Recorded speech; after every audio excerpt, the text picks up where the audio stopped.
Richard, let's go first to Ukraine because that's all that's happening in the news. Give us your take on the Ukraine and the various relationships. I think the first thing I'd say is not to take too much notice of what most of the mainstream media has got to say about Ukraine, because most of them, and I'm thinking really more here about what I used to watch in the UK, particularly the BBC. Most of them are really just regurgitating the Ukrainian general staff's perspective on what's happening. They're not taking account of other perspectives, such as what the Russians are saying they're doing, and very often that does lead to a distorted picture.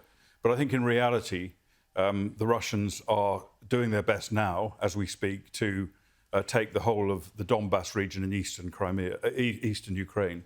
And they're being quite successful at that. I think they're hammering the hell, unfortunately, out of the Ukrainians with artillery and then going in to mop them up. It's a slow, long process. But I think eventually, unfortunately, they will probably prevail in eastern Ukraine.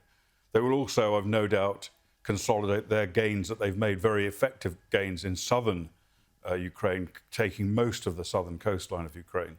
And then at that point, I think once they're happy, they will, once Putin's happy with what he's got, he will ask for peace. And I'm sure that people like President Macron, Chancellor Scholz, will push Ukraine into accepting whatever the Russians are asking for.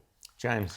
But there do seem to be an awful lot of people who want to be using this conflict in Ukraine as, it looks to me, to create a real conflict directly between the U.S. and Moscow. And you see this being pushed in a lot of the media that's, constantly pushing all of these different stories about the Admiral Makarov ship this week and, the Ghost of Kiev last week.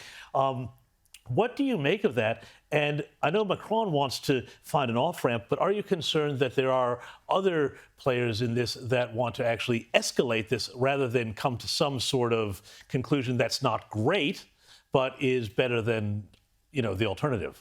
I don't think the Americans, if you're talking about the Americans, have a desire to escalate this conflict. I think what they have a desire to do is to support Ukraine, to prevent Putin from dominating the whole of Ukraine or even any part of Ukraine.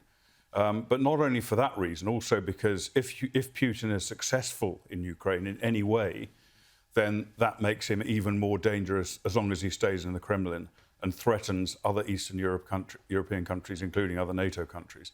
So I think it's quite important that happens. I don't agree with people like President Macron, who says, let's give Putin a face-saving way out of this and give him a chunk of Ukraine. Well, would he give him a chunk of France if it was that? No, it's happened in the past. Well, exactly. Is Putin mad? I wouldn't have said he's mad. No, I think he's got a very different perspective on life from us. But I wouldn't say he's clinically insane. I think what he wants is to give himself the legacy of restoring Russian glory, the tsarist glory, really, rather than the USSR. And that means taking large areas and dominating large areas of Eastern Europe, and in particular also shoving back at NATO and doing his best to neutralise NATO. And I think he's going to be quite successful at achieving that.